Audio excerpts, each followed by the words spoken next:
Bismillahirrahmanirrahim. Assalamualaikum warahmatullahi wabarakatuh. Alhamdulillahi rabbil alamin, wabihi nasta'inu ala umuri dunya waddin. Wassalatu wassalamu ala asyrafil anbiya'i wal mursalin wa ala alihi wa sahbihi ajma'in. Subhanaka la ilma lana illa ma 'allamtana innaka antal alimul hakim. ولا حول ولا قوة إلا بالله العلي العظيم أما بعد.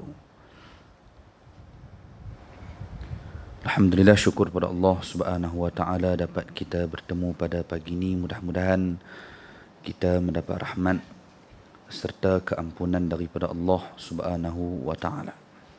Ibu dan ayah muslimin dan muslimat dirahmati Allah Subhanahu wa taala sekalian, kita menyambung kembali ringkasan Sirah Nurul Yaqin, iaitulah berkaitan dengan kisah perjalanan hidup Nabi kita Muhammad sallallahu alaihi wasallam.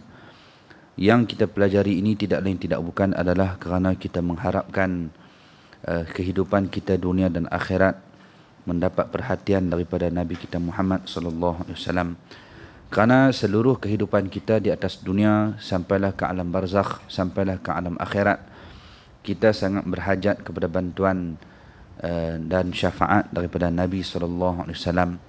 Jadi kalau Nabi tak bantu, Nabi tak tolong, mana mungkin kita boleh dapat keselamatan yang dijanjikan oleh Allah Subhanahu Wa Taala. Maka mengharapkan syafaat dan bantuan daripada Nabi ini adalah benda yang sangat-sangat kita harapkan.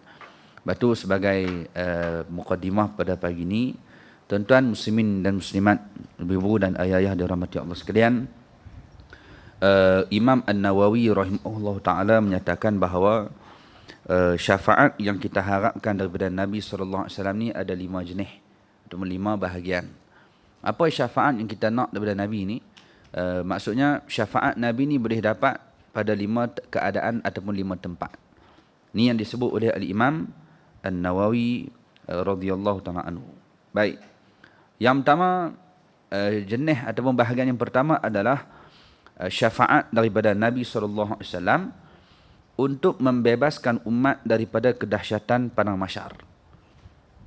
Jenis pertama ni adalah syafaat yang Nabi akan berikan, bantuan yang kita akan dapat daripada Rasulullah adalah pembebasan daripada dahsyatnya azab di padang mahsyar tu. Saat ada orang bangun dengan bangun yang tak elok, ada yang bangun dengan wajah kera, ada bangun dengan wajah babi, ada bangun dengan lidahnya terjeler, ada yang bangun dalam keadaan kaki dan tangannya kudung, ada yang bernanah macam-macam. Dan dahsyat tak dahsyat waktu di padang mahsyar ni luar biasa, sehingga menyebabkan ada orang yang berpeluh ketakutan sehingga tenggelam dia dalam peluh dia. Tak tahu nak gambar macam mana punya dahsyat kedahsyatan di padang mahsyar nanti ni, tempat kita berhimpun. Sampai waktu tu tak ambil kisah dah siapa duduk di sebelah, siapa duduk depan, tak ambil tahu dah. Yang duduk kisah aku nak jadi apa ni, punya ketak. Takut waktu tu. Jadi waktu tersebut ada manusia yang mendapat bantuan dan syafaat daripada Rasulullah, iaitulah Nabi membebaskannya daripada dahsyatnya padang mahsyar. Orang duk kalut, orang duk sibuk, orang duk takut, dia dapat syafaat dan dia selamat daripada huru-hara padang mahsyar. Awal-awal lagi dapat syafaat dah. Hak ni yang kita harapkan. Maksudnya bangun-bangun terus Nabi mai bagi bantuan. Dapat syafaat. Baik. Jadi yang ni yang kita harap, cuma nak dapat tak dapat tak tahu. Yang kita harap sangat-sangat pada Allah Subhanahu Wa Taala, baca sirah, mengaji hadis Nabi, baca syama'il, kemudian mengaji lagi ilmu-ilmu yang lain. Semua tu datang pada Nabi. Nabi yang ajak. Ilmu yang bermanfaat. Jadi mengaji semua tadi ni tak lain tak bukan kerana mengharapkan kecintaan kita pada Rasulullah dan mengharapkan cinta tadi ini membuahkan nanti kita dapat syafaat. Kerana nak harap kat kita tak harap dengan amalan kita, tak harap puasa, sedekah, baca Quran, tak harap. Harap bantuan pada Nabi, recommendation. Kalau Nabi recommend, insya-Allah mudah-mudahan selamat. Kalau tak recommend tu payah. Payah nak lepas tak ada recommend. Tak ada kabel. Dia orang nak naik ni dia ada 3 kabel, kipas dengan jet. Kalau boleh jet, boleh naik lah. Tak pun kipas, bagi dia sejuk ni. Ada kabel lagi kuat. Dunia pun kita kena ada bantuan macam tu untuk kita terlepas. Kalau tak ada, boleh. Cuma mungkin payah. Tak ada orang nak tolong. Tak ada orang nak handle tolong sekian-sekian. Nak kena beratok buat urusan satu-satu. Tapi kalau ada orang dalam yang kita kenal, yang boleh tolong bagi bantuan, bagi maklumat, mudahlah. Banyak orang jadi mudah. Ada dia punya bantuan, ada link ni. Senang kan urusan. Kalau dunia pun kita nampak mudahnya urusan kalau ada bantuan daripada dalam, akhirat lagi-lagi lah. Jadi bantuan yang kita harap Rasulullah. Kalau Rasulullah yang recommend, lega. Jadi recommend yang pertama, waktu kalut padang mahsyar. Bangun-bangun orang duk kalut serabut dah. Waktu tu syafaat Nabi boleh sampai. Orang tertentu akan dapat. Ini syafaat yang agung. Baik. Kalau tak dapat waktu tersebut, ada pula bahagian yang kedua, iaitulah syafaat Nabi SAW untuk memasukkan suatu kaum tertentu ke dalam syurga tanpa hisap dan perhitungan apa pun. Ni dah berimpun. Berimpun nak pergi mana ni? Nak pergi hitung, nak pergi ditimbang amalan dia. Nak tengok dia ni baik ke jahat. Jadi berimpun dulu. Himpunan. Yang Allah sebut dalam Quran, dalam surah Yasin. Macam mana ayat dia? Lupa. Wa nufikha fis sur fa idza hum minal ajdathi ila rabbihim yansilun. Ketika ditiupkan sangkakala buat kali yang kedua, maka mereka yang ada dalam kubur semua pakat bangun habis, bangun pi berimpun. Qalu ya wailatana hadza ma lupa dah ayat. Macam mana ayat dah?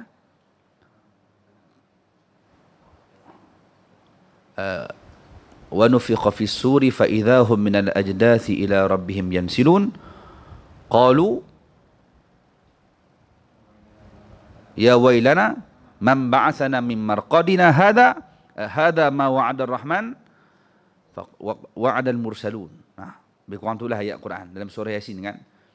Apa ustaz tak apa kan? Samalah hak duk kata tu pun. Sama-sama kita bukan yang ingat sangat. Ayat tu kita nampak dalam surah Yasin kita duk baca. Allah kata bila tiup sangkakala pakat bangun habis berimpun. Dia hak bangun pakat kata celaka tengok siapa yang bagi bangun ni. Siapa yang gerak ni? Macam mana boleh bangun? Ingat tak bangun dah? Mampu dah. Punya ketak bila keluar ayat tu. Hadza ma wa'ada ar-rahman wa sadaqal mursalun. Ini adalah janji yang Allah dah janji dulu dah. Dan benarlah apa yang disebut oleh para Rasul. Rasul mai bagi tahu dah akan ada hari kebangkitan, hari bangun di akhirat. Akan bangun balik ni. Pok-pok tak percaya ni akan bangun celaka sebab bagi bangun mampu dah kurang ni. Dia punya takut. Dia ingat tak bangun. Jadi ibu ayah dirahmati Allah, maka waktu tersebut berimpun, pakat Nabi berimpun di depan Allah nak timbang amalan baik dengan amalan jahat mana banyak lagi, kebaikan ke kejahatan. Baiklah. Jadi waktu tersebut bentuk syafaat Nabi yang kedua, Nabi boleh bagi syafaat dengan masukkan sesuatu kaum terus ke syurga tanpa perlu lalui hisab dari ni. Yang dah berimpun tadi orang duk kalut dah, Nabi boleh bagi syafaat dia tak kalut. Kemudian waktu nak pergi hitung tadi ni, nak dihisap di depan Allah Subhanahu Wa Taala, ada kaum yang Nabi boleh bagi syafaat, tak payah duk timbang-timbang bah masuk syurga terus. Boleh jadi dia ada salah, boleh jadi dia ada dosa, tapi kerana Nabi recommend tak gaduh timbang, masuk terus, lepas terus. Selamat. Ni hak kita harap. Nya recommendation dari Nabi tak gaduh timbang-timbang. Timbang naya, memang naya. Kalau Allah kira je. Macam mana nak buat nak terlepas ni? Roblox kita harap lalu kat polis, jalan. Lega. Tak cek apa Masa nak rentah negeri dulu lah ni boleh rentah dah. Dulu masa tak boleh rentah negeri tu tak ada surat. Gagah rentah juga, muhung. Boleh jadi dia terpaksa rentah, ada emergency sebenarnya rentah. Jadi bukan buat benda jahat, buat benda baik, cuma tak dapat kebenaran. Jadi nak lepas polis, mampu dah lepas tak lepas. Doa sudah abang lah. Polis pun dia tengok orang juga. Dia lepas jalan. Tak tanya tu lega dah. Kalau tanya boleh kau tim lagi, boleh habaq dah saya mai tadi tak nak minta apa, bukan mai seorang, boleh cerita lagi, boleh lepas lagi, ada harapan. Tapi yang harap tak ada tanya banyak, jalan terus. Tak ada muka tingkap, jalan dah. Saya pernah jadi tu, alhamdulillah dapat. Nya surat tak bawa lebih kurang, Allah, tiba-tiba ada polis. Macam mana nak buat ni? Duk harap lepas. Tak ada muka tingkap habis, polis tu jalan. Mau dia tak suruh tengok Rambo, mampu. Cari pasal tahan. Dengan dia buat pasal. Macam tu. Bohong yang melawak. Cuma nak abang kita harap dunia pun tanpa ada pertanyaan, tanpa ada sekatan, mas jalan terus. Lega. Tu kalau tanya tu boleh jadi sangkut. Kalau tanya tu, rok tek tak betul kan, mati tak perasan kan, lesen mampu tak tengok kan, boleh jadi. Tali pinggang tak pakai kan. Boleh jadi ada salah kalau dia tahan tu. Tapi kalau tak tahan, semua salah-salah tadi kira halal jalan. Ya, rekomen Nabi yang kedua, syafaat Nabi yang kedua, Nabi boleh meletakkan satu kaum terus ke syurga Allah tanpa perlu lalu hisap. Tak payah timang-timang jalan terus. Kita harap kita, cuma nak dapat tak dapat tak tahu. Ni orang, siapa dia nak dapat ni? Wali Allah, orang soleh dapatlah. Kita siapa? Apa ni dapat? Kita ni banyak maksiat nak dapat macam tu. Apa rekomen macam tu? Payah. Baik, jenis muk dua. Jenis muk tiga, syafaat Nabi sebelah mana? Ada ketika syafaat Nabi SAW, kata Imam Nawawi, ialah kepada kaum yang telah dilakukan hisab dan telah diputuskan menerima hukuman yang setimpal. Lalu Nabi bagi syafaat agar dicabut ataupun dibatalkan hukuman. Hak tadi muk dua lega banyak. Sebab tak kena hisab apa, tak ada kira apa. Terus dimasukkan ke dalam syurga. Jenis syafaat yang ketiga, kira dulu. Hak tu ketak tu. Kira dulu, dah tengok dah, mampu dah, jenuh dah. Dah kena dah, nak kena hukum, dah jatuh hukuman dah, nak kena lempak dalam neraka dah. Sebab banyak salah dosa. Tapi Nabi boleh bagi syafaat, terbatal hukuman tu. Masuk syurga. Cuma ketak dulu, berawal. Oh, tak mau. Ketak tu yang tak berani tu. Dia ketak dulu, cek je, Allah mampu dah. Risau tak tahu nak abang. Tiba-tiba Nabi bagi syafaat, terbatal hukuman tu. Maksudnya tak payah jalankan hukuman, masuk syurga. Syafaat Nabi sallallahu alaihi wasallam. Jadi bubu ayah dirahmati Allah, hak nombor 3 ni pun gagah pi, kalau gamak tak ada dapat hak tadi, hak nombor 3 ni pun jadilah. Cuma tentang hisap tu kita ketak. Dia tanya habis. Sebab tu doa yang kita diajarkan oleh para ulama untuk kita berdoa adalah minta supaya kita punya hisap diringankan. Bila nak doa ni, ulama letak waktu berwuduk. Basuh tangan kanan dengan basuh tangan kiri, doa. Masa basuh tangan kanan, ya Allah, bagilah ku terima suratan amal tangan kanan. Maksudnya menandakan hisap tadi akan dimudahkan. Hisap dengan hisap yang mudah. Dengan bagi hisap yang payah. Siapa yang dapat tangan kanan, hisapnya mudah. Tapi kalau dapat dah belakang dengan tangan kiri, mampu. Dia cek satu-satu. Jadi minta hisap, kalau nak hisap pun hisap hak mudah. Kira mudah. Maksudnya buku amalan kita besar tu. Jadi sampai dia ni hisap mudah, dia dapat buku amalan pada tangan kanan. Jadi nak cek pun nak, terus buka. Jadi dia ambil secara umum, layang-layang tu. Buka-buka tanggal 31 Oktober 2021. Pukul 9.45 pagi. Duduk mana ni? Duduk ngaji sirah di surah Kampung Pelek. Oh, Alhamdulillah. Tutup jalan. Padahal dia tak tengok pukul 12 pitikan mereka. Betul lah bahasanya. Hanya pukul 12 boleh jadi ada dosa hak kita buat. Bahasanya dia tak tengok. Dia tengok tang hak baik. Lega. Mudah. Kira bagus ni jalan. Dia tak tengok banyak. Alhamdulillah. Ini hisap hak mudah hak kita harap. Basuh tangan kanan. Ya Allah bagilah dapat tangan kanan ni. 5 kali sehari kita berwuduk. Nak semayang, nak sujud pada Allah. Setiap kali berwuduk, kita basuh tangan kanan. Setiap kali itulah kita doa bagi dapat tangan kanan. Supaya hisap kita mudah. Kerana mudah tadi, bolehlah Nabi rekomen. Dah dapat hukuman, lepas tu Nabi rekomen syafaat, masuk, batalkan hukuman. Mudah-mudahan dapat paling kurang hak tu. Cuma nak hisap tu, biar hisap mudah. Kerana hisap tu takut dah. Kerana kalau hisap dengan hisap yang berat, jam. Walaupun dia buka, dia cek satu-satu. Buka seketul lagu tu pun cek. 31 Oktober 2021, hari Ahad, 9.45 pagi, dengar kuliah. Oh, dengar kuliah ni no. Cek-cek. Dengar apa? Lena hampir dengar hang lena. Lepas tu hang sekian. Dia cek pula belakang, cek hak kemarin tadi buat apa? Mampu. Cek satu-satu, jenuh kita. Ini hisap yang berat. Satu-satu dia cek, jenuh. Jadi minta hisap yang mudah. Dan kita minta pada Allah diberikan buku amalan, bulu catatan amalan tangan kanan. Kalau dihisap pun, Nabi membagi syafaat, batalkan hukuman tu. Ini bentuk syafaat yang kita boleh dapat. Kalau tak dapat awal tadi, kita bukan orang hebat macam tu, sekurang-kurangnya kalau lepas hisap, Nabi boleh membagi syafaat. Kita layak dapat syafaat tu. Sekurang-kurang. Maksudnya kalau ada hukuman yang kita nak kena dapat, dibatalkan kerana syafaat Nabi. Mudah-mudahan harap.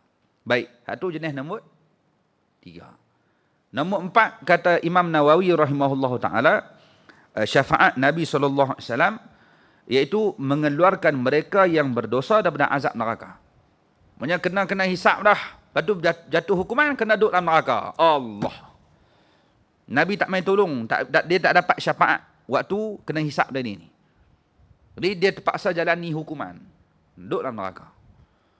Maka waktu tu juga boleh dapat syafaat daripada Nabi. Nabi keluarkan daripada neraka masuk syurga.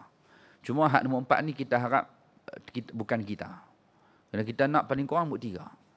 Kita tak sanggup nak hadap api neraka walaupun sesaat. Walaupun boleh keluar, tapi bila sebut boleh keluar tu kena duduk dulu, tak mau. Lagu mana pun tak apa, ni dengan masuk. Tak maulah masuk api neraka Allah yang maha dahsyat. Luar biasa. Tak tahu nak gambarkan betapa dalam, betapa takut, gerunnya neraka Allah Subhanahu Wa Taala, sehingga Allah sebut dalam Quran, Allah cerita saat dia dikenakan api neraka samak tubuh badannya, kulitnya, Allah gantikan kulit baru. Baddalnahum juludan ghairaha. Allah ganti balik kulit baru. Kerana hak sakit ni kulit. Ada kulit sakit, tak ada kulit tak sakit dah. Isi saja. Tengok orang putih kaki. Tengok tak sakit pun. Tak kulit dia tak ada lah. Dia tak rasa luka sakit lah. Korang sakit. Jadi kalau ada kulit sakit. Jadi bila kulitnya dah hangus, dah hancur, Allah ganti kulit baru, boh pula. Allah. Siksaan demi siksaan duk kena dalam neraka ni. Duk kena bakar, duk kena siksa dan sebagainya. Lepas tu Allah letakkan dan dalam neraka, antara binatang yang ada dalam neraka namanya lalat. Betul tengok lalat duk terbang. Esok duk neraka hantar lah. Duk kacau orang kan. Lalat duk dalam neraka bukan nak kena azab. Tapi lalat duk dalam neraka, dia tukang azab. Allah letak lalat antara binatang yang ada dalam neraka, lalat. Kerana lalat ni akan urung orang yang dibakar tadi ni. Dah lah kena bakar, lalat main urung. Allah, lagi pedih siksaan yang kena. Lalat neraka bukan je lalat kampung pelet. Lalat ke mana tak tahu. Maksudnya berat ujian siksaan azab yang nak kena. Maka Nabi boleh bagi syafaat, keluarkan orang yang dalam neraka ni, masuk syurga. Boleh jadi dia kena azab lama, tapi kerana syafaat Nabi boleh keluarkan ni. Hak ni kalau boleh ya Allah selamatkan, jangan tak mau hak ni. Jadi nak abang orang Islam kalau ada imannya zarah sekalipun, kalau dimasukkan ke dalam neraka dia akan keluar juga dengan syafaat Nabi SAW. Nabi tak akan duduk dalam syurga melainkan semua umatnya duduk dalam syurga lah. Baru Nabi duduk senang. Dia takkan senang. Dia takkan duduk senang selagi umatnya tak ada dalam syurga kesemuanya. Seorang duduk dia akan mencari seorang tu. Tengok boleh ada lagi dalam neraka, ada berkeluar. Cuma kita harap kita tak sempat duduk dalam neraka kerana dah dapat syafaat Nabi. Hak tu je. Kerana kalau hitung betul-betul, kalau hisap, nak kena hukum. Nak kena hukum kena azab Allah. Tak maulah. Jadi walaupun berhak dapat syafaat tapi dah lambat. Dah kena neraka dah, na'udzubillah, tak mau. Cuma orang beriman, selagi ada iman tu kata abang, iman tu mahal hak tu. Selagi ada iman besar zarah sekalipun, dia layak keluar masuk syurga. Lah kali dia keluar juga. Lepas tu, walaupun dia tak semayang, walaupun dia tak puasa, tak tutup aurat, selagi ada iman, imannya tak batal, dia ni ada harga dan nilai dia. Kerana dia akan keluar masuk syurga lah. Dia tak akan kekal dalam neraka. Itu harga iman. Sebab tu tak dia banding iman dengan kafir mana boleh. Bolehkah sebut lebih baik kita ambil orang kafir yang lulu, yang jujur daripada orang beriman yang rasuah. Kan ada keluar ayat tu kan. Dia lebih baik kita pilih pemimpin yang kafir tapi adil berbanding pemimpin muslim tetapi rasuah. Kenapa kamu nak banding muslim dengan kafir? Mana boleh banding macam tu? Tak kenal langsung. Sepatutnya kena sebut lebih baik memilih muslim yang adil berbanding muslim yang rasuah. Baru betul muslim dengan muslim. Kerana nilai yang sama orang Islam, orang beriman. Dia ni beriman tu beriman. Cuma dia ni baik, dia tu jahat. Pilih hak baik. Ni tak pilih kafir yang adil berbanding orang beriman yang rasuah. Awak tak ada hak baik orang beriman. Adalah ramai lagi. Ni semua ayat nak bagi masyarakat pening. Jadi iman tu lebih mahal. Kerana walaupun ada sebesar biji sawi dalam hati dan dada seorang manusia, walaupun dalam neraka Allah akan berkeluar. Syafaat Nabi berkeluar masuk syurga. Syarat ada iman. Iman penting. Lepas tu iman tak dapat, Rehan buat lagu, iman tak dapat dijual beli. Dia tak ada di tepian pantai. Tak ada. Iman ni anugerah Allah Subhanahu wa taala. Bukan boleh nak beli tak ada, pergi market Kumang Semang, main iman 3 kilo ambil minum. Naik 3 kilo lagu tu. Lagu tu senang lah. Pergi tepi pantai Merdeka. Pantai Merdeka kan. Pergi dah berjalan ke Kebun Pelek. Dekat nak minggu ni ya, pergi dah Kedah juga. Pantai Merdeka. Saya syorkan Pantai Merdeka. Saya pergi dah baru ni, syok. Bolehlah seronok tempat ni. Yang kerana ais kacang dia besar muka kita. 4 orang makan tak habis. Bibi dah habis meronda tengok laut habis korang, pergi duduk kedai Medan tu kan. Ada ais kacang tu dia 4 orang makan tak habis. Tinggi.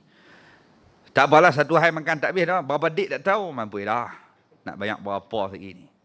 Ada pula si goreng udang. Mai udang besar-besar makan sedap.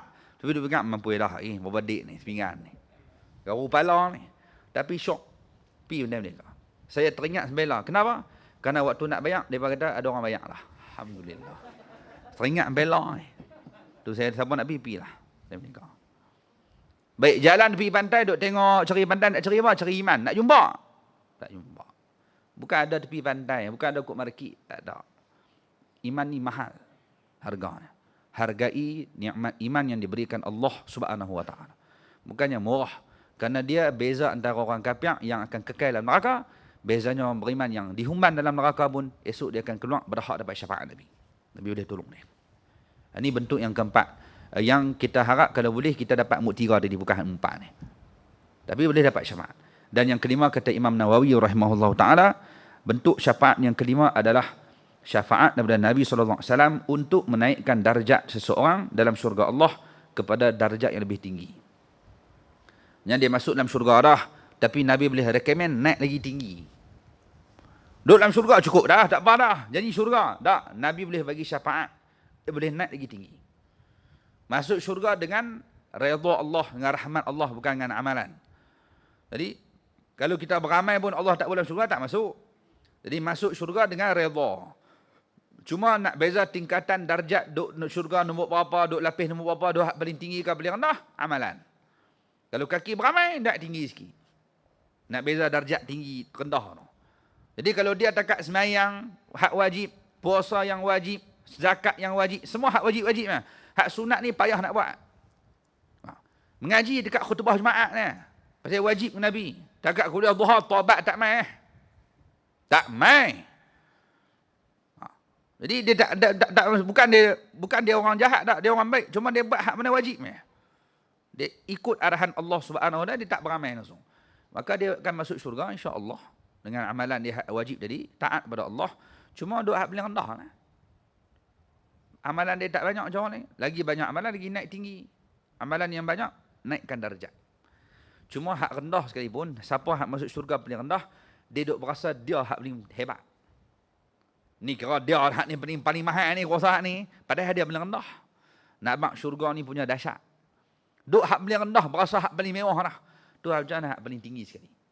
Syurga Firdaus. Bersama dengan Rasulullah pula. Allah, hak tu lagi VIP tak tahu nak abang. Hak masuk paling rendah pun duk rasa kemas dah. Dia macam tak ada dah hak lain hak tu ya. Kira dia masuk syurga, kira dia paling baik. Aku jahat dulu noh. Dia duk nak syurga kira hebat ni. Dia duk cari mana depa ni tak ada langsung tu imam, ustaz hak duk main mengajak tak ada langsung ni. Neraka dah dia. Padahal dia duk atas pedang. Dia duk bawah ni.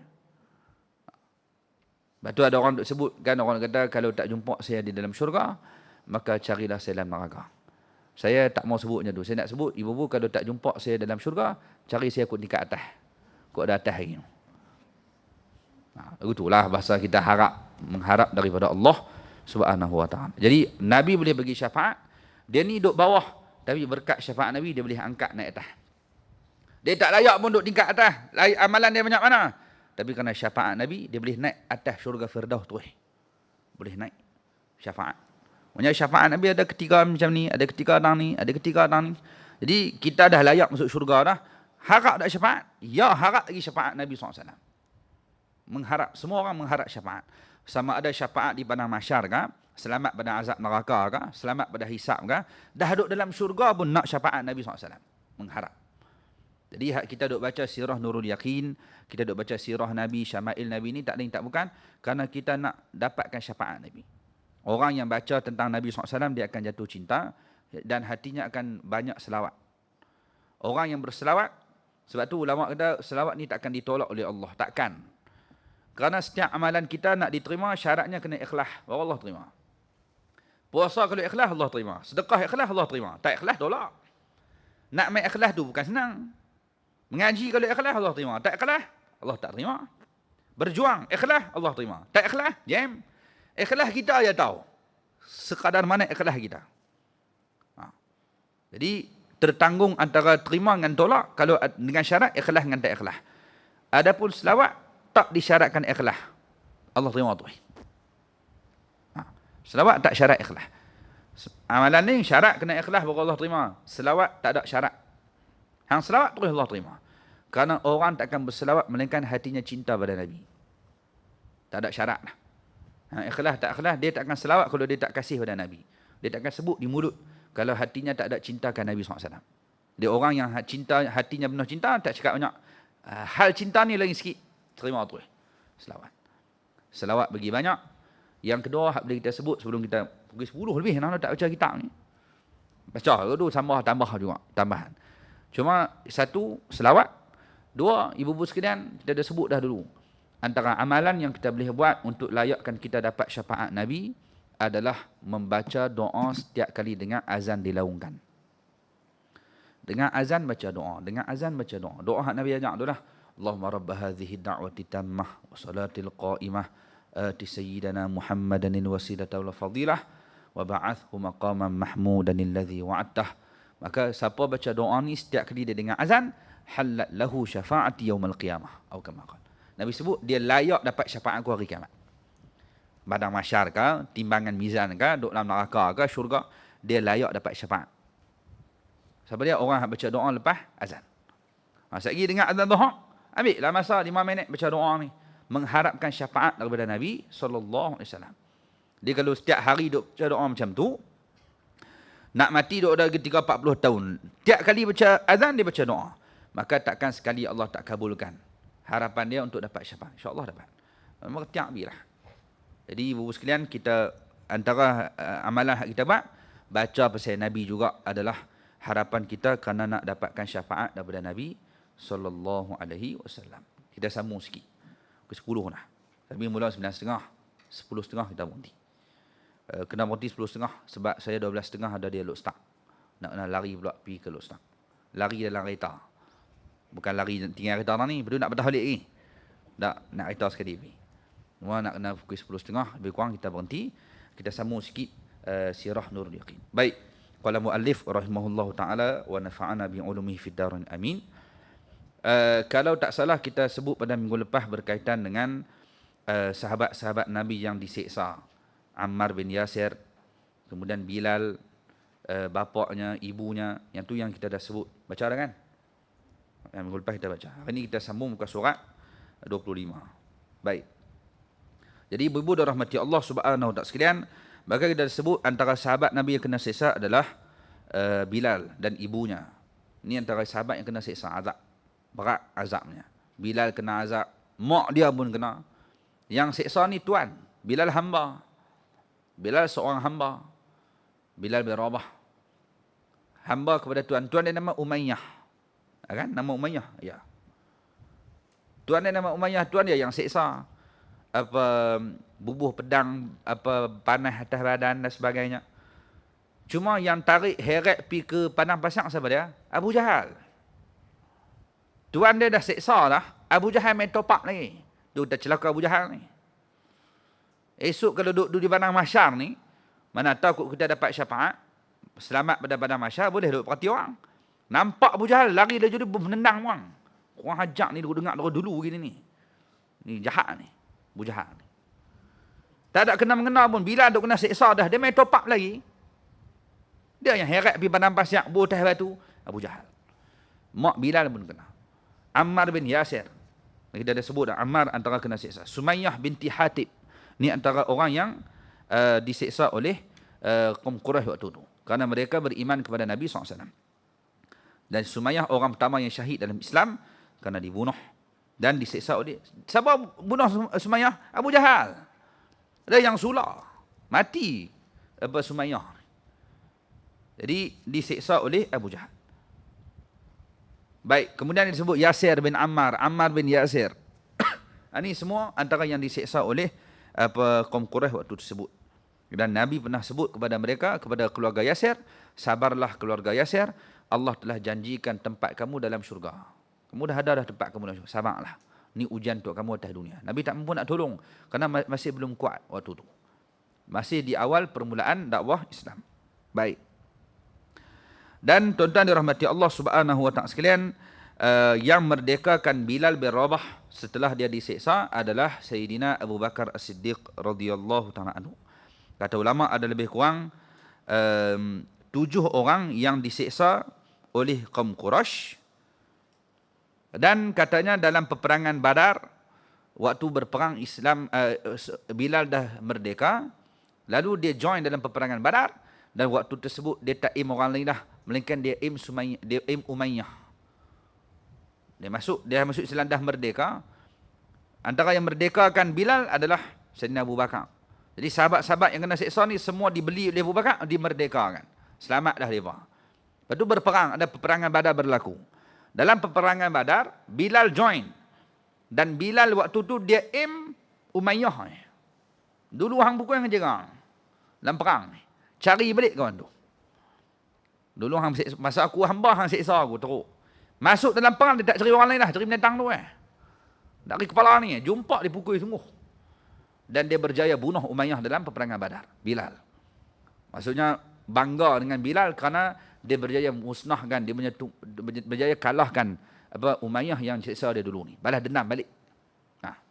Itu yang disebutkan oleh para ulama. Dan tuan-tuan dirahmati Allah Subhanahu wa taala sekalian, jadi sebelum kita nak sambung bagaimana permintaan Quraisy kepada Nabi sallallahu alaihi wasallam, disebutkan setelah Quraisy melihat ramai yang berminat dengan Nabi, seksa Nabi, kacau Nabi tak berjaya, seksa sahabat tak berjaya, makin ramai yang peluk Islam, yang memeluk agama Allah. Jadi apa berlaku di sini? Disebutkan bila mereka tengok ramai yang ikut agama Nabi SAW, maka di sinilah berlaku pencabaran kepada Nabi supaya membelah bulan. Cabak. Baik, kalau betul lah Muhammad ni betul yang hampa dia ikut sangat ni, baik kita cabak dia belah bulan. Belah. Ni cabaran yang besar. Abu Jahal suruh cabak ni. Belah bulan, tengok boleh betul. Benda tu mustahil. Macam mana nak belah bulan? Dia saja nak cabak macam tu, nak bagi tahu Muhammad ni muhung. Cabak. Cabak hak tak boleh buat. Nak buat celah mana? Tapi mukjizat ni adalah untuk melemahkan musuh. Sebab tu namanya mukjizat. Dia untuk melemahkan musuh. Jadi bila dia cabak, boleh. Cabak belah bulan. Jadi tuan-tuan dirahmati Allah. Dan waktu tersebut Nabi berada di mana? Dicatatkan Nabi waktu dicabak tadi berada di bumi Mina. Berada di Mina. Ada yang berkata ada di Mekah. Dan tak ada khilaf pun kerana Mina pun Mekah enggak. Lebih kurang tu lah katanya ulama, tentu juga satu tempat yang sama. Tempat yang lebih umum sama. Jadi waktu tersebut berlaku kepada Nabi SAW, dicabak bila? Pada malam bulan purnama. Dia tak cabak bulan sabit nak belah guna. Maka malam tu malam bulan penuh. Maka dicabar kepada Nabi SAW supaya dibelah dua. Jadi Nabi mengarahkan dengan tangan Nabi yang mulia kepada bulan tersebut, terbelah dua bulan. Sebelah duduk di atas bukit, sebelah lagi berada di bawah. Dia terbelah lagu tu. Nampak terbelah dua. Ni luar biasa, mukjizat Nabi SAW. Sebab tu kalau tengok dalam ilmu fadail, kelebihan yang diberikan oleh Allah kepada para anbiya, lebihnya Allah bagi kat Rasulullah. Kalau Nabi Musa AS Allah berikan mukjizat yang luar biasa, iaitu Nabi Musa boleh guna tongkat belah lautan. Lari, Allah, laut. Fir'aun duduk di belakang. Nak patah balik tak boleh. Nak rentas ada laut. Pegang tongkat, pukul. Terbelah dua laut. Hebatnya Musa AS, kelebihan yang Allah bagi, boleh belah laut. Hebat. Tapi Rasulullah lebih jauh hebatnya, kerana Nabi boleh membelah bulan. Laut berada di darat, bulan duduk di langit. Lagi kemas lah. Darat pun kemas dah, hebat dah Musa AS. Cuma lebih lagi Rasulullah, bulan. Bulan terbelah. Yang boleh disaksikan seluruh dunia. Laut dah tu ya. Jadi bulan ni satu dunia tengok. Lepas tu bila terbelah bulan, Abu Jahal mati akan nak kata apa? Belah bulan tu. Sihir. Tengok celaka ni haram jadah ni. Dia cabang, bila dah buat, dia dah muhung sihir. Ni sihir ni, tak percaya. Kalau nak bersungguh, kita tunggu mereka numai. Kalau ada rombongan yang datang, nanti kita tanya, betul tak mereka nampak? Kerana sihir ni, orang dekat kot tu je nampak. Siapa yang tengok je, dia akan terkena sihir. Orang yang tak ada, tak terkena. Lepas tu sihir ni, orang boleh kata silap mata. Ahli silap mata. Siapa hak tengok, mata dia silap lah. Hak tak tengok, hak tahu, dia tak akan terpedaya. Tak akan terpukau. Jadi dia berkata sihir. Jadi orang hak kena tengok ni semua kena sihir. Jadi orang luar tak kena. Tunggu dia main habang. Jadi hak main daripada India ke, main daripada mana ke, main sampai tanya tak, nampak tak sekian-sekian hari bulan terbelah? Nampak. Ini bukan sihir ni. Jadi waktu tu yang tak beriman, yang beriman semakin kuat imannya, ada yang semakin beriman dengan Nabi sebab melihat mukjizat Rasulullah, dan yang kufur semakin kuat kufurnya. Dia lawan. Orang Quraisy, orang beriman, lebih tambah iman mereka pada Rasulullah, manakala Abu Jahal lagi kuat dia lawan Nabi SAW. Sebab dia duduk kena. Ni Abu Jahal. Jadi peristiwa belah bulan berlaku sebelum ni. Maksudnya sebelum datangnya Quraisy minta kepada Nabi SAW, selepas mereka menyiksa Bilal dan sebagainya, dilepaskan Bilal tadi ni, maka berlaku pula peristiwa belahan bulan. Baik, kita sambung. Mutalabu Quraisyin minan Nabi sallallahu alaihi wasallam. Iaitu permintaan Quraisy kepada Nabi sallallahu alaihi wasallam. Lamma ra'at Quraisyun anna al-idha'a lam yajid naf'an bal zada al-muslimina imanan wa yaqina masyaw ila Rasuli sallallahu alaihi wasallam. Mereka mendapati siksaan tidak mendatangkan manfaat untuk mereka. Siksa tak ada manfaat, tak ada kesan. Siksa Muhammad pun tak ada kesan. Siksa sahabat dia pun tak ada kesan. Islam semakin berkembang.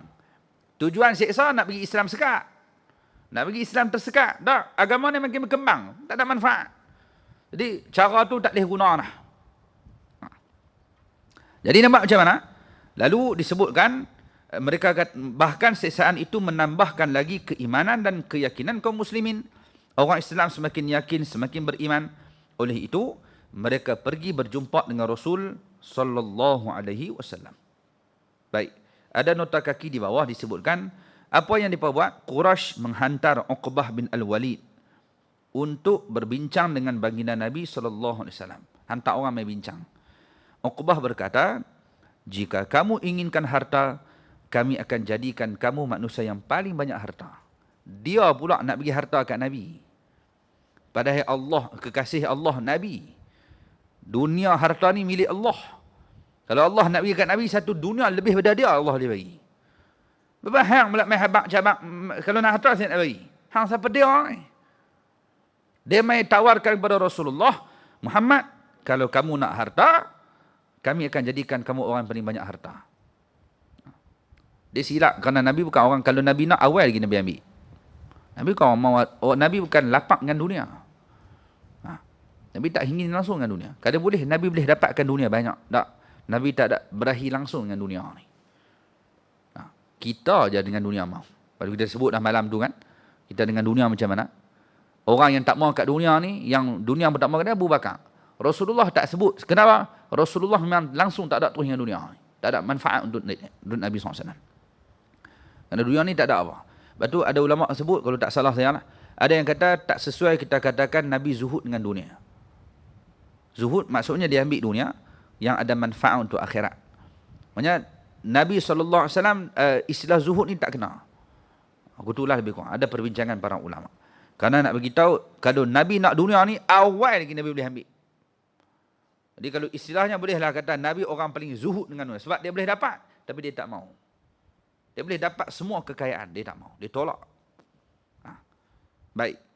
Jadi, tuan-tuan dirahmati Allah Subhanahu wa taala sekalian, jadi dia mai bagi tahu kalau kamu nak harta, kami akan jadikan kamu orang yang paling banyak harta di tempat ni. Jika kamu mahu jawatan, kami akan melantikmu sebagai ketua kami. La ilaha illallah. Bengong sungguh. Ketua apa? Nabi ketua Anbiya. Bukan ketua kampung. Hang lantik ketua apa ni? Seolah-olah pergi jumpa Perdana Menteri, mau tak saya lantik jadi ketua kelas? Kelas Darjah 6. Mau tak saya pergi jumpa PM, saya nak lantik jadi ketua kelas, mau tak? Dia dah duduk PM dah, nak jadi kepala bapak apa ni, ketua kelas ni. Tak cerdik langsung. Rasulullah ketua segala Nabi. Bapak segala manusia. Rasulullah. Lepas tu, kalau bapak segala manusia, dari segi zahir, Nabi Adam. Dari segi zahir, ya, Nabi Adam, bapak manusia. Bapak segala bangsa, Nabi Nuh. Nabi Nuh digelar bapak segala bangsa. Kerana bangsa-bangsa yang ada di dunia ni, asasnya lahir daripada keturunan Nabi Nuh. Anak Nabi Nuh bernama Sam, anak Nabi Nuh bernama Ham, anak Nabi Nuh bernama Yafis. Mereka ni melahirkan bangsa Arab, bangsa Farsi, Rum dan sebagainya. Bangsa-bangsa besar, mai daripada keturunan Nabi Nuh. Jadi Nabi Nuh, bapa segala bangsa. Nabi Ibrahim, bapa segala Anbiya. Kerana daripada keturunan Ibrahim AS, lahir banyak Nabi. Sebutlah Nabi apa pun, banyaknya mai pada Nabi Ibrahim. Semua mai pada Nabi Ibrahim. Nabi Ibrahim. Jadi Nabi Ibrahim dikenali bapa segala Nabi. Rasulullah adalah ketua bagi segala para Anbiya dan bapa segala manusia dari segi batin. Kalau zahir, Nabi Adam bapa manusia. Hakikat sebenar, Rasulullah bapa segala manusia. Jadi dia ketua semua. Ana sayyidu waladi Adam. Saya ketua bagi segala anak Adam. Ketua, Nabi sebutlah hadis kan. Tiba-tiba Nabi kata kalau nak jadi ketua kami nak bagi. Bengong sungguh. Mai tawarkan perkara hak pelik. Mula nak bagi harta, Nabi orang yang lebih kaya daripada tu kalau boleh dapat. Mai tawar apa ni? Nabi jawatan lagi besar daripada kamu nak tawar. Mai tawar jawatan ketua. Kok Nabi nak dia ingat. Depa dia ingat Nabi macam depa. Baik. Jika kamu diganggu oleh jin dan kamu tidak berkemampuan untuk halau, kami akan cari doktor pakar. Ha mampu sungguh apa ni. Kok lah kalau jin kacau habaq kami boleh tolong. Jin nak kacau Nabi pula. Kalau Sayyidina Umar pun jin tak berani lintah kok jalan hak dia pernah lalu, tambah Nabi. Sayyidina Umar, sahabat Nabi yang agung, kalau dia lalu satu kawasan, jin tak lalu dah kawasan tu. Cari mampu. Takut selisih. Dah tak dia patah balik jenuh, tak lalu dah ikut lain. Dengan Umar pun iblis jin takut, tambah dengan Rasulullah. Lagi-lagilah jin takut. Lepas tu, bila ada orang yang syarah tentang hadzun minasyayatin, ada titik hitam dalam hati Nabi, yang disebutkan tu tempat duduknya syaitan. Maksudnya hati Nabi dibasuh untuk buang titik hitam tu. Kerana kalau ada, syaitan akan main dekat. Tak. Lepas tu ulama ada syarah yang lain katanya, kalau umat syaitan tak berani dekat, tambah Nabi. Lagi tak berani. Habis tu titik tu buat apa? Titik tu adalah dibuang kerana kalau tak dibuang, Nabi akan berdoa kepada Allah, Ya Allah ampunkan syaitan. Titik tu untuk syaitan. Tempat untuk Nabi doakan pada syaitan. Buang. Rahmatnya Nabi SAW, syaitan pun Nabi doa. Lepas tu buang doa. Buang titik hitam. Bukan titik tempat syaitan duduk. Tak. Tempat yang ada boleh kemungkinan Nabi doa untuk kebaikan syaitan. Jadi buang titik hitam tu.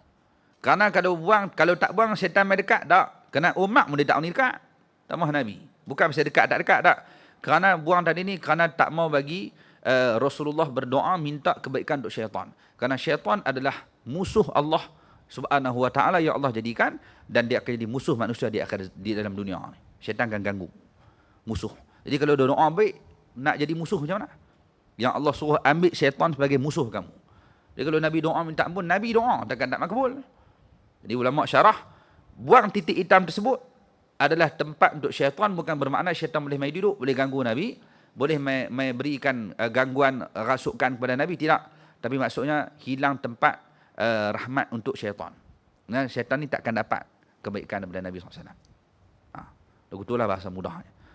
Jadi, mereka main beritahu, kalau ada jin kacau kamu, beritahu, kami akan tolong halau. Pula dah. Kok lah tak reti nak berubat, kami akan cari doktor pakar yang boleh rawat sakitmu. Penin. Semua mereka main hebat ni kita dengar tergelak. Main tawarkan dunia, tawarkan jawatan, lepas tu main hebat takut jin main kacau.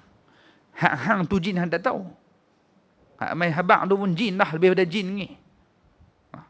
Baik. Setelah Uqbah menghabiskan kata-katanya, baginda menjawab kata-katanya dengan membacakan beberapa ayat di awal surah Fussilat. Baik, apa jawapan Nabi? Wahyu diturunkan oleh Allah menjawab kepada kata-kata Uqbah bin Al-Walid, iaitu dalam surah Fussilat, firman Allah, a'udzubillahi minasyaitonirrajim, Hamim, tanzilun minar rahmanir rahim, kitabun fussilat ayatuhu Qur'anan Arabiyyan liqaumin ya'lamun, basyiran wa nadhira, fa'arada aktharuhum fahum la yasma'un. Wa qalu qulubuna fi akinnatin mimma tad'una ilayh wa fi adhanina waqrun wa min bainina wa bainika hijabun fa'mal innana 'amilun. Maksudnya Hamim ni huruf hijaiyah yang ada dalam Quran. Saja sebut bila kata ulama makruh namakan anak dengan huruf hak dalam Quran ni. Ayat awal ayat ni. Ya apa Hamim. Kemudian alif lam mim. Nama anak apa? Nama anak alif lam mim. Tak sesuai kata ulama. Makruh nama tu, tak elok. Walaupun nama dalam Quran, dia nama dalam saya ambil nama dalam Quran ni. Oh, ada buah khinzir apa nak? Quran ada khinzir kan? Buah nama Firaun, Muhammad Firaun lebih orang tu. Dah ada sebutan dalam Quran, kita tengok makna juga.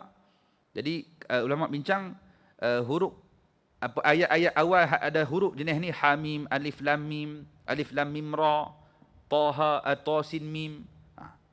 Ni huruf-huruf ni jangan buat nama, tak sesuai.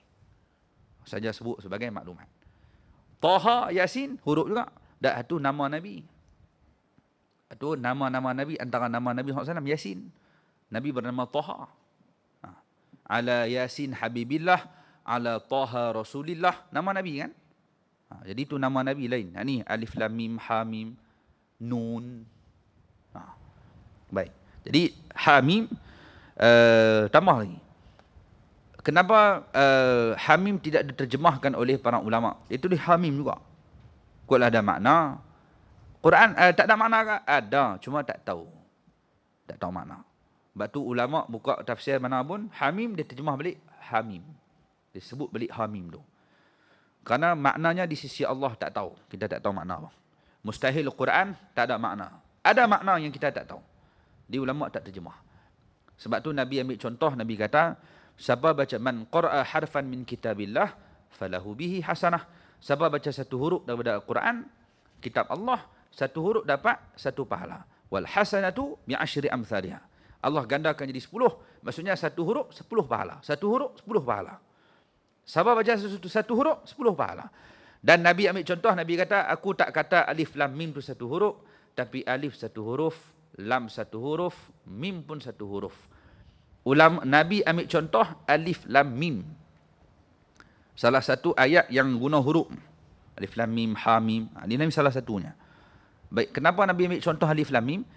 Seolah-olah Nabi nak beritahu, sekalipun tak tahu makna, dapat 10 pahala. Mana ada siapa tahu makna alif lam mim? Jadi hamim tak tahu makna. Tapi kalau baca hamim, 20 pahala. Dapat 20? Ya, sekalipun tak tahu makna. Jadi bukan dekat hamim tak tahu makna. Inna a'toina, kita tak tahu. Dia ceritanya ni. Dia angkat dengan inna a'toina kal kautsar fasalli li rabbika wanhar inna syani'aka huwal abtar. Tolong terjemah tak? Sengak begitu. Maksudnya ayat tu ada makna, cuma kita tak tahu. Ada makna yang kita tak tahu. Betul baca tak dapat pahala? Dapat. Sekalipun tak tahu makna. Karena Nabi ambil contoh alif lam mim. Tak ada siapa tahu makna. Tetap dapat pahala. Jadi hamim, alif lam mim, 2 huruf, 3 huruf, dapat 30 pahala baca Quran. Baik. Turunnya kitab ini daripada Allah yang Maha Pemurah lagi Maha Mengasihani. Sebuah kitab yang dijelaskan ayat-ayatnya satu persatu, yaitu Al-Quran yang diturunkan dalam bahasa Arab bagi faedah orang yang mengambil tahu dan memahami kandungannya. Quran turun bahasa Arab. Baik, sebab tu kena baca dengan bahasa Arab. Tak boleh baca bahasa Melayu. Jangan duk baca Quran yang ada Hamim, Yasin, dia tulis Rumi. Tak arti baca Arab. Yasin, wal Qur, dia eja Melayu, W-A-L, haram. Tak boleh. Baca Arab. Kerana Quran turun bahasa Arab. Kalau baca tulisan Rumi, nak dengung dulu mana. Nak bunyi sad macam mana? Nak bunyi nak bunyi sin macam mana? Nak bunyi tha macam mana? Beza tu. Kena baca bahasa Arab. Kena mengaji bahasa Arab. Baik. Jadi diturunkan bahasa Arab, kemudian ia membawa berita yang menggembirakan bagi orang beriman dan bawa amaran kepada orang yang ingkar. Dalam pada itu kebanyakan mereka berpaling ingkar, iaitu tidak mengetahui dan memahami. Maka dengan sebab itu mereka tidak menerima dan tidak mematuhinya, dan mereka berkata, hati kami dalam tutupan yang berlapis-lapis, iaitu menghalang kami daripada memahami apa yang engkau serukan kami kepadanya, dan pada telinga kami ada penyumbat, menjadikan kami tidak dapat mendengar, serta di antara kami denganmu ada sekatan, iaitu yang memisahkan fahaman kita. Oleh itu bekerjalah engkau untuk agamamu, sesungguhnya kami juga tetap bekerja untuk pertahankan kepercayaan kami. Jadi bila dia main duk bagi tahu, kata nak tawarkan harta, nak tawarkan jawatan, nak berikan apa bantuan kalau ada jin kacau apa lebih kurang semua. Jadi Nabi jawab dengan ayat Quran ni, wahyu yang Allah turun. Jadi bahasa mudahnya, depa ni dah tak nampak lagi, dia sebut pun tak nampak, telinga pun tak dengar, hati mereka ditutup berlapis-lapis, tak nampak lagi. Bulan terbelah dua, bukti kata Nabi Rasul tak percaya lagi. Tak buat apa. Jadi hujungnya kata apa? Kamu buat ajar kamu, kami buat ajar kami. Kamu nak buat ajar kamu, buat. Dan kami akan pertahankan kepercayaan kami. Nah, kami juga akan kerja. Itu jawapan yang Nabi jawab kepada kata-kata Uqbah. Nah, sebab tu ibu ayah dirahmati Allah Subhanahu wa taala sekalian, kan ada ayat yang kita baca dalam surah Al-Kafirun, la a'budu ma ta'budun. Qul ya ayyuhal kafirun, katakan wahai orang kafir, la a'budu ma ta'budun, kami tak sembah apa yang kamu sembah. Wala antum a'abiduna ma a'bud, kamu juga tak sembah apa yang kami sembah. Di hujungnya, lakum dinukum waliyadin, bagi kamu agama kamu, bagi kami agama kami. Hamba ajar hang, ku bak ajar aku, mampu pergi. Jadi apa jadi? Itulah bahasa mudahnya. Zaman lah orang duk kata apa? Vaksin agenda Yahudi. Apa tu agenda Dajjal. Ni agenda sekian, ni agenda sekian. Ni perangkap, ni perangkap. Semua ni nak kena perangkap dah. Ni semua rancangan pokok bukan Islam, nak jatuhkan Islam. Dia duk kalut yang tu. Tuan-tuan dirahmati Allah, dosa duk habaq dari dulu sampai akhir zaman, orang kafir akan buat rancangan macam-macam nak jatuhkan Islam. Memang dia berancang macam-macam lah, sudah habaq mah. Memang ni rancangan. Tak, bukan hak ni, macam-macam lagi dia berancang lah. Untuk penjatuhkan umat Islam. Memang tahu dah tu sifat orang kafir, dia takkan redha dengan orang Islam. Dia akan cari jalan untuk hancurkan Islam. Tu kerja dia apa? Hamba aja hang. Duk kira rancangan Yahudi, rancangan Dajjal, ni rancangan pokok kafir nak jatuhkan Islam. Rancangan hang apa? Hang orang Islam kan? Mengaji tak? Kamu balik tiap pagi ada Ahad ada kuliah duha. Tak mampu kamu balik, pi Ma'had Ustaz Sabri. Ada. Sabtu, Ma'had Ustaz Mutalib ada.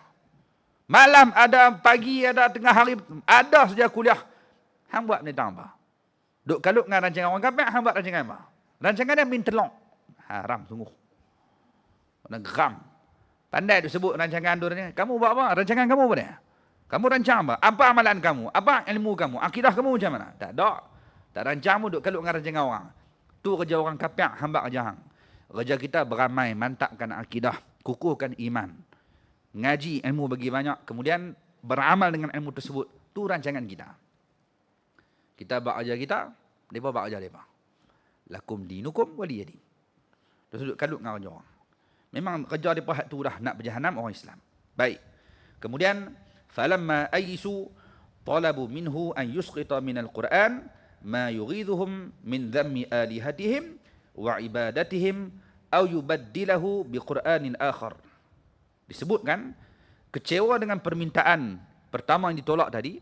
Maksudnya Nabi tolak, tak terima tawaran tadi, tolak. Kecewa dia. Jadi tak apalah, kalau tak mau hak tu pun sekurang-kurangnya dia minta apa? Mereka meminta pula agar baginda menghapuskan ayat-ayat yang menyakiti mereka. Tak apalah, kalau tak mau terima, tolonglah. Hak mana ada ayat yang sakitkan kami, buang. Hapuskan ayat-ayat tersebut. Dan ayat yang mencela sembahan kami, yang kata sembahan kami tak betul, tolong padam ayat tu, jangan duk sebut kau orang. Atau baginda menukar dengan Quran yang lain. Tak pun hang buat sendiri Quran. Ni perangai popok lah. Tak boleh buat apa lah. Tolong. Buang ayat hak kata kalau nak takkan nak sebut suruh sembahyang tak apa. Jangan duk kacau agama kami. Jangan duk kata kami tak betul agama Tuhan kami sembahan tadi berhala. Tolong pandang ayat tu jangan. Tak pun tukar Quran lain. Jangan duk pakai Quran tu. Fa anzalallahu jawaban lahum qul ma yakunu li an ubaddilahu min tilqa'i nafsi in attabi'u ila ma yuha ilayya. Allah turunkan wahyu sebagai jawapan. Turun wahyu terus jawab. Allah beri jawab melalui lisan Nabi SAW. Jadi apa jawapan yang Nabi bagi? Qul ma yakunu li an ubaddilahu min tilqa'i nafsi in attabi'u ila ma yuha ilayya. Katakanlah wahai Muhammad, aku tidak dapat menukar Al-Quran sesuka hatiku, aku hanya menurut wahyu yang diwahyukan kepada aku. Bukan aku yang suka-suka nak tukar ikut suka aku tak. Apa yang Allah buat turun, hak itulah yang aku sebut. Nak suruh tukar kan, nak suruh padamkan, sorry. Tolak juga permintaan tu. Jawapan yang Allah bagi direct daripada persoalan ataupun permintaan pokok Quraisy kepada Nabi sallallahu alaihi wasallam. Jadi tuan-tuan, ibu ayah dirahmati Allah, kerana terlalu banyak permintaan yang mereka minta, rancangan yang mereka telah rancang, sahabat Nabi kena seksa, Nabi kena kacau, kemudian main bincang elok minta tawaran tu, bagi tawaran sekian-sekian, tetap ditolak oleh Nabi SAW, maka mulalah mereka guna kekerasan. Tangkap, bunuh, siapa yang ikut Muhammad kena seksa, makin kuat penentangan.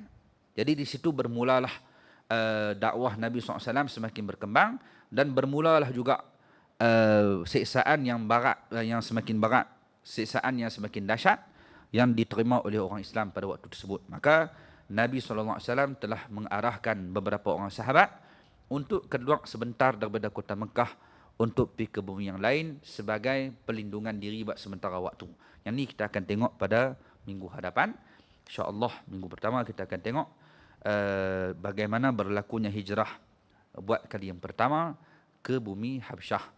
Maksudnya setelah sahabat-sahabat Nabi yang beriman tadi duduk kena siksa azab, Nabi tengok kesakan dah bawa ni, maka Nabi arahkan sekumpulan sahabat untuk keluar dulu.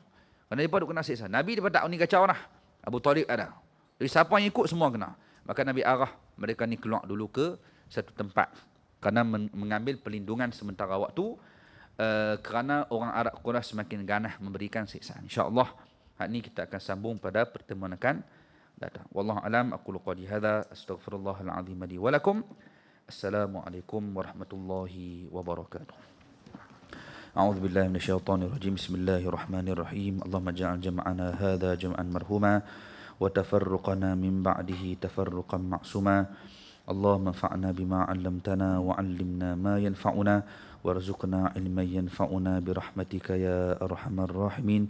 اللهم أحسن عاقبتنا في الأمور كلها وأجرنا من خزي الدنيا وعذاب الآخرة. اللهم إنا نسألك موجبات رحمتك وعزائم مغفرتك والغنيمة من كل بر والسلامة من كل إثم والفوز بالجنة والنجاة من النار. اللهم أعتق رقابنا من النار. اللهم أعتق رقابنا من النار. اللهم أعتق رقابنا ورقاب والدينا وأزواجنا وذرياتنا وأصحابنا وذوي أرحامنا ومن أوصانا في دعاء خير ولمن له حق علينا يا كريم. وصلى الله على سيدنا محمد والحمد لله رب العالمين. السلام عليكم ورحمة الله وبركاته.